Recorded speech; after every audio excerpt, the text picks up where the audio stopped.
Ok, merci Thibaut, bonjour à tous. Bon, j'ai la chance de terminer, je vous demandais encore un petit peu d'attention pour poursuivre cette présentation. Donc l'idée, comme expliqué Thibaut, c'est d'avoir une approche un petit peu macro. On a la chance de suivre pas mal de parcelles dans le Bordelais depuis 13 ans maintenant avec les outils Diostem, Diostem+. On a à peu près 5000 parcelles suivies annuellement en maturation. Et donc l'idée, c'est d'avoir un focus un petit peu macro à l'échelle régionale pour voir donc la grande tendance du millésime. Et ce que j'ai essayé de faire ce matin, c'est de recontextualiser 2018 sur les 13 derniers millésimes et voir s'il y avait des tendances. Alors 13 ans, c'est peut-être un peu court pour parler de tendances lourdes, mais on verra qu'il y a quelques faits assez saillants et intéressants. Sur les paramètres que l'on travaille principalement au niveau de Vivelis sur la partie raisin, c'est donc l'évolution du volume des baies, élément important. Le focus central sera sur le chargement en sucre des raisins et on parlera un petit peu de la position de la récolte qui était assez différenciée sur 2018 comparé au millésime précédent. Donc sur le volume des baies, juste un petit focus. Nous on travaille sur deux indicateurs qui sont donc le volume maximal, en gros le pic de volume au cours de la maturation, et le volume final, donc le volume à dernière analyse, en gros juste avant la vendange. Donc l'intérêt, c'est d'avoir un point max et le volume réel, et donc de pouvoir définir le niveau de réduction du volume. Donc cette année sur 18, ce qu'on a constaté, aussi bien sur les merlots et les cabernets, c'est globalement des petits volumes de baies à récolte, et qui vont s'expliquer principalement par une perte finale de volume importante. On est à 10% de perte en moyenne sur les merlots, 13% sur les cabernets, ce qui est assez important comparé au millésime précédent. Donc ce sont des valeurs moyennes. Si on regarde dans le détail, on constate qu'on a en gros entre 25 et 30% des parcelles sur ces deux cépages qui ont perdu plus de 10% de volume, avec des maximums autour de 30, 35, 40% dans certaines situations. Donc lié aux conditions de fin de millésime qu'a exposé David, c'était un été et un début d'automne plutôt chaud et sec, et le fait que certaines parcelles ont été poussées assez tard en récolte. Et vous savez que plus on pousse tard, plus on risque de perdre du volume. Donc voilà, c'est le fait marquant sur le volume des baies. Si on se replace dans les 13 dernières années, ce qu'on constate effectivement, donc là vous avez le volume moyen à récolte des merlots et des cabernets depuis 2006. 2018, on le retrouve caractérisé par des baies de petite taille, notamment sur les cabernets. Pour nous, c'est les baies les plus petites qu'on ait mesurées depuis 2006 sur cabernet. Sur merlot, on est dans une moyenne basse, mais ce n'est pas le millésime avec les baies présentant le plus faible volume. Si on regarde les tendances d'évolution, globalement, en régression linéaire toute simple, sur 12 ans, on constate qu'on a une évolution assez parallèle entre les deux cépages, aussi bien pour le merlot que pour le cabernet. On a une perte de volume globalement de 12% en 12 ans, ça fait 1% par an, avec évidemment des fortes variations interannuelles, mais c'est une tendance qui est réelle. Donc si je conclue sur le volume des baies, globalement, le millésime est marqué par des baies de petite taille. Millésime le plus faible en termes de volume de baies pour le cabernet depuis 2006, et ça s'inscrit dans une tendance moyen terme depuis 12 ans d'une réduction globale de la taille des baies. Donc ça je le disais tout à l'heure, voilà les facteurs principaux, c'est sûrement l'aspect climatique, l'été sec, on retrouve 2018 en bas à gauche du graphique, donc là on est sur les tailles de baies de cabernet, donc qui se détachent globalement du reste des millésimes. On va enchaîner avec le chargement en sucre.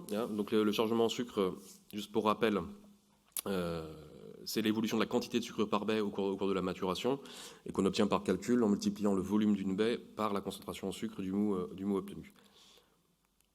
Donc globalement, la courbe ressemble à ça, deux phases, une phase de chargement actif qui démarre à la véraison, ensuite une deuxième phase dite d'arrêt de chargement actif, de plateau, et les deux phases sont séparées par une date de référence qui est donc cette date d'arrêt d'accumulation des sucres.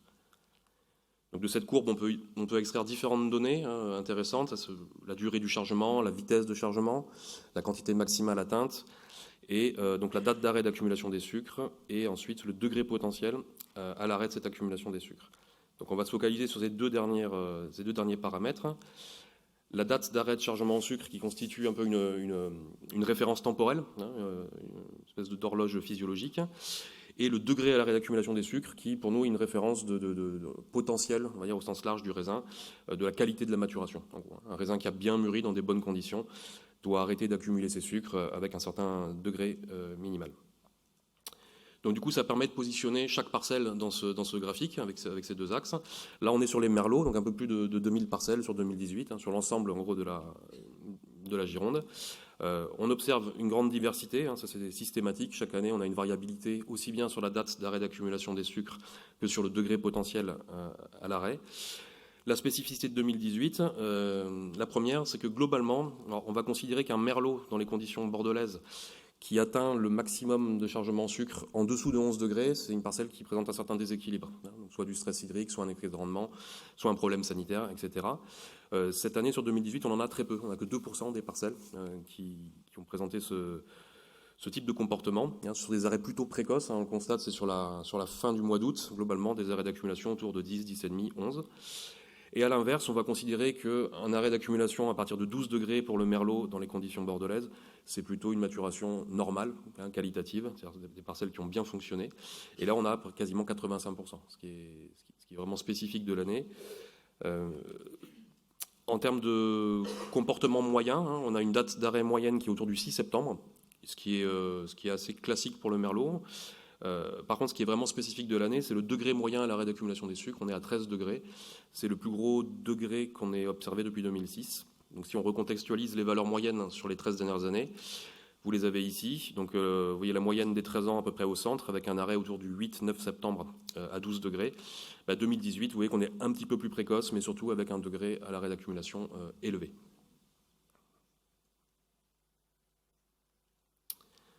Sur Cabernet Sauvignon, on va retrouver alors, un petit peu moins de parcelles, un peu plus de 500 parcelles suivies, encore une fois dans toute la région. On retrouve une variabilité importante sur les deux axes de ce graphique. On va retrouver la même tendance que pour le merlot, c'est-à-dire très peu de parcelles en blocage de maturation ou blocage de chargement en sucre. Donc on va considérer qu'un arrêt d'accumulation des sucres en dessous de 10,5 pour le Cabernet bordelais, c'est un petit peu problématique. Il n'en a que 3% des parcelles. Encore une fois, des arrêts précoces de la fin août.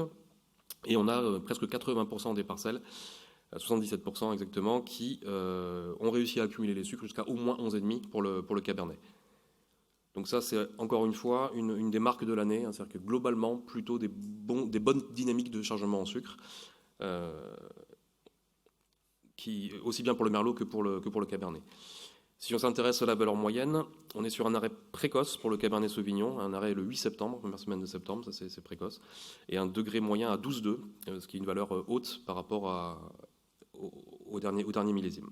Donc si on replace 2018 dans le contexte des dernières millésimes, on le retrouve encore une fois plutôt en haut à gauche, donc plutôt des arrêts précoces et surtout à haut degré. Tout comme pour le merlot, c'est le plus gros degré moyen à l'arrêt d'accumulation des sucres qu'on ait mesuré depuis 2006. Donc ensuite, ce que je disais en introduction, l'idée c'était de voir un petit peu avec ces 13 millésimes de recul, est-ce qu'on observe des tendances dans le cadre du changement climatique, ou en tout cas des évolutions des pratiques, etc. Sur la date d'arrêt d'accumulation des sucres, donc on a vu que 2018 était plutôt précoce en termes d'arrêt. Globalement, depuis 12 ans, on a gagné à peu près 8 jours sur le Cabernet Sauvignon. Alors encore une fois, il y a des variations intermillésimes, évidemment, mais la tendance, c'est d'avoir des chargements qui s'arrêtent plus tôt au niveau du Cabernet. C'est un petit peu moins net pour le Merlot, mais ça reste dans cette tendance. De plus de précocité, en gros. Si on s'intéresse au degré à l'arrêt d'accumulation des sucres, encore une fois, en termes de tendance, on constate que pour le Cabernet, globalement, c'est très peu d'évolution depuis 2006. Encore une fois, des variations interannuelles assez marquées, mais la tendance est plutôt assez stable, avec un arrêt moyen autour de 11,4, en gros, depuis 2006. Par contre, pour le Merlot, vous observez les pointillés en bleu, globalement, il y a une tendance assez nette, des variations interannuelles, encore une fois, mais la tendance, c'est globalement 1,2 degré d'augmentation en 12 ans, ce qui fait 0,1 degré par an d'augmentation au moment de l'arrêt d'accumulation des sucres. Donc, ce qu'on a essayé de regarder, alors je prends les conclusions. Donc voilà, si on reconclut sur 2018 se caractérise par un arrêt d'accumulation des sucres plutôt précoce et à haut degré. C'est surtout le haut degré qui marque le millésime. Et donc en termes de tendance, alors sur le Merlot, on a une augmentation du degré à l'arrêt d'accumulation des sucres. Sur le Cabernet, c'est la date d'arrêt d'accumulation des sucres qui a été avancée d'une grosse semaine, globalement, en 12 ans. Donc on a essayé de regarder les éléments explicatifs, en gros, qui pouvaient expliquer ce qu'on observe. Sur le Merlot, c'est assez clair, globalement, c'est le poids de l'état hydrique. Donc on ne réinvente rien. On n'est pas dans une découverte fondamentale, mais globalement, ça permet de valider que finalement, l'indice de contrainte hydrique, qui est représenté ici par l'indice de confort hydrique que calcule l'ISVV chaque année, au moment de la maturation, donc en gros c'est entre la véraison et l'arrêt d'accumulation des sucres, est relativement bien lié sur le merlot avec le degré à l'arrêt d'accumulation des sucres. Et on constate que sur des valeurs autour de 10% d'indice de confort hydrique qui vont correspondre à un stress modéré globalement, la moyenne des merlots s'arrête autour de 12,5.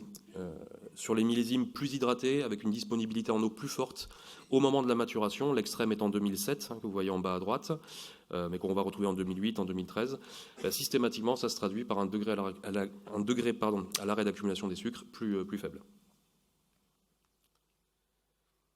Voilà, et si on s'intéresse à l'évolution de cet indice au cours des 13 derniers millésimes, on observe une tendance à avoir des conditions plus sèches au moment de la maturation, et ça c'est un déterminant clé de la maturation des merlots.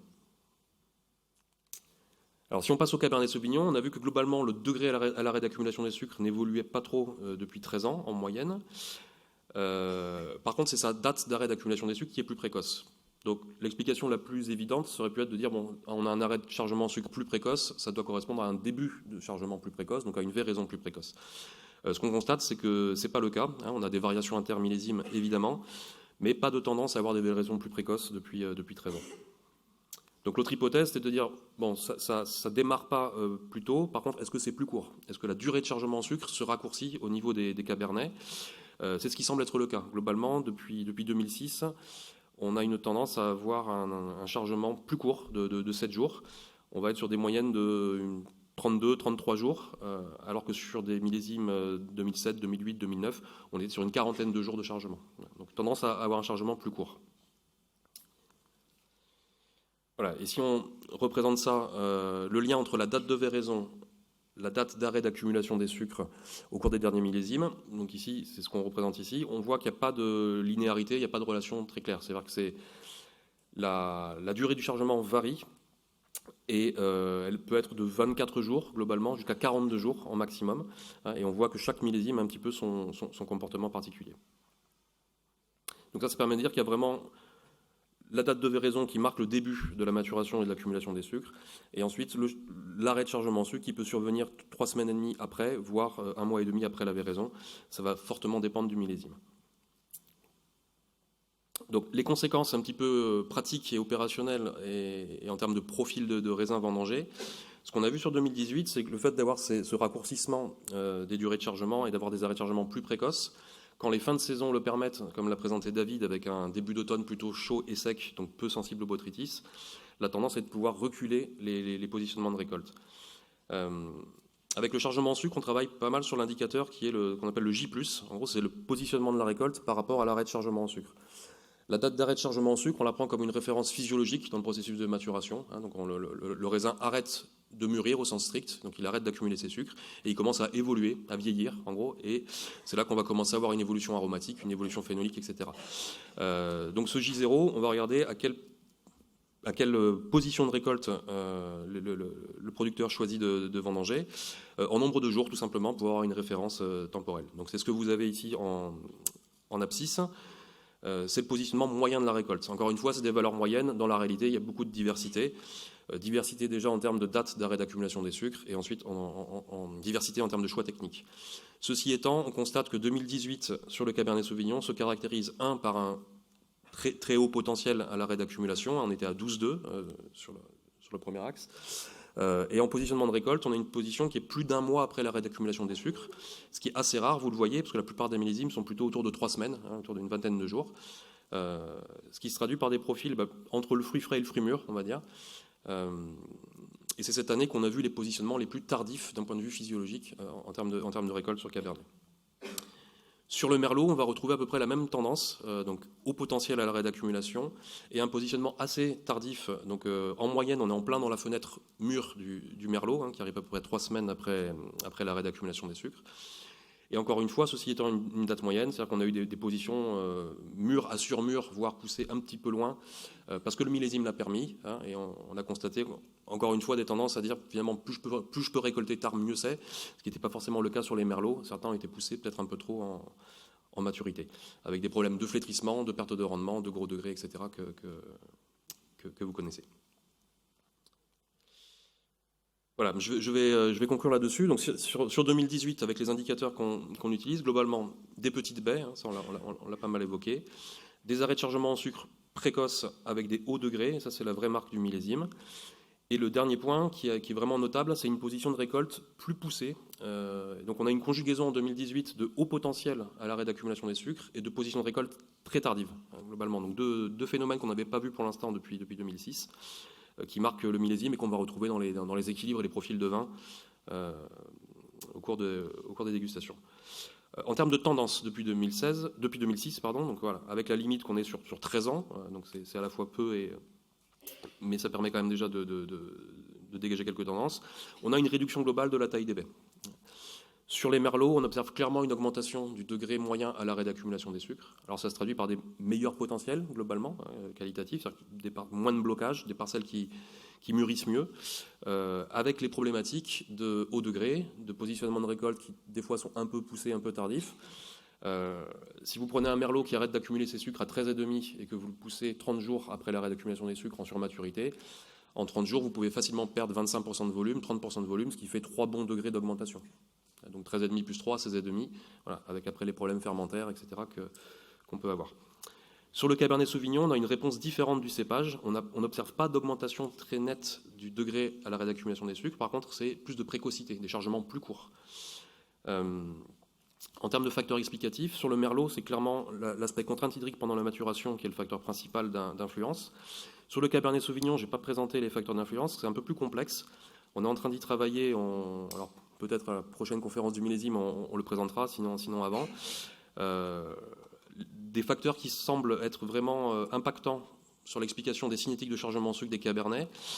On a donc la contrainte hydrique pendant la véraison, pendant la maturation, ça c'est assez clair.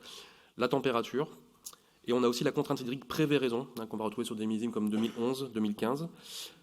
Donc plus de complexité dans le fonctionnement du Cabernet, mais voilà des choses intéressantes qu'on présentera un petit peu plus tard.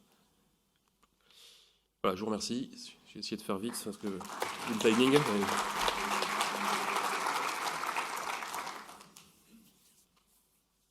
Alors, la première, l'impact climatique, soleil ou pluie, risque-t-il de modifier le volume de la baie et donc la prévision d'arrêt de chargement en sucre du diastème? Deux questions en une. L'impact climatique sur le volume de la baie, oui, on l'observe. On observe cette tendance là, depuis 13 ans à la diminution. Après, et c'est ce qu'a présenté un petit peu David, dans l'interprétation de ça, il faut bien différencier la phase de grossissement des baies, hein, au stade herbacé, et l'évolution finale, le flétrissement final. Et selon les millésimes, on peut avoir différentes situations. Des contraintes précoces qui vont réduire la taille des baies, type 2011, 2015. Ensuite, des précipitations qui vont permettre de débloquer la maturation et aux baies de regrossir. De millésimes comme 2018, où finalement on a peu de contraintes précoces, donc peu de réduction de la taille des baies au niveau de la multiplication cellulaire. Par contre, c'est les conditions de fin de maturation, donc à la fois le grossissement pendant le chargement en sucre et le flétrissement final qui vont expliquer des baies de petite taille. Un indicateur important sur lequel on est en train de travailler, c'est la relation entre la taille des baies à la véraison et le volume maximal. J'ai parlé tout à l'heure du volume maximal, qui est en gros le pic de volume, qui correspond à peu près à la période d'arrêt d'accumulation des sucres. Et ce grossissement-là a l'air globalement très très lié aussi à la contrainte hydrique. C'est-à-dire quand on a peu de contrainte hydrique sur cette phase de chargement, entre véraison et volume maximal, on peut avoir un grossissement relativement important qui peut expliquer des volumes de baies plus importants. Sur 2018, je ne l'ai pas présenté, mais on a l'impression que la contrainte hydrique pendant cette phase-là a eu pour conséquence que finalement le volume maximal était pas si élevé que ça comparé au millésime précédent, du fait d'un moindre grossissement pendant post-véraison. En gros. Donc ça, c'était la première partie de la question. Et donc la prévision d'arrêt de chargement en sucre du Diastème. Alors Diastème ne fait pas de prévision d'arrêt de chargement en sucre, il la mesure. Donc c'est dans l'interprétation de la courbe. C'est une fois l'arrêt de chargement apparu au niveau de la parcelle, on est capable de définir le début du plateau de chargement en sucre. Donc, et attends pour la dernière. Allez, durée de chargement en sucre différente suivant les années sur Cabernet. La date de récolte déterminée à partir de la date de mi-véraison n'est donc pas pertinente. Ça donne une idée. Après, effectivement, la durée entre la mi-véraison et l'arrêt d'accumulation des sucres sur Cabernet varie de 24 jours à 42 jours. Donc en gros, ça fait 2 bonnes semaines de différence. Donc effectivement, ça peut vous donner une vision un peu moyenne, mais les millésimes sont quand même caractérisés par des durées de chargement spécifiques. Allez, on prend la dernière. Votre système permet-il d'anticiper les pertes de volume pendant la maturation? C'est difficile d'anticiper. La seule chose qu'on peut dire, c'est que tant qu'un raisin est en phase d'accumulation active des sucres, globalement, il est très très peu sensible aux pertes de volume. Quand les sucres rentrent, l'eau rentre, donc les baies grossissent de manière plus ou moins importante. Par contre, dès qu'on arrive à l'arrêt d'accumulation des sucres, les sucres ne rentrent plus, l'eau ne rentre plus, et donc là, vous avez un risque de flétrissement important. Donc si l'arrêt de chargement en sucre est précoce ou dans des conditions thermiques et hydriques, en gros des fins d'été, des débuts d'automne chauds et secs, il y a un risque de perte de volume très important.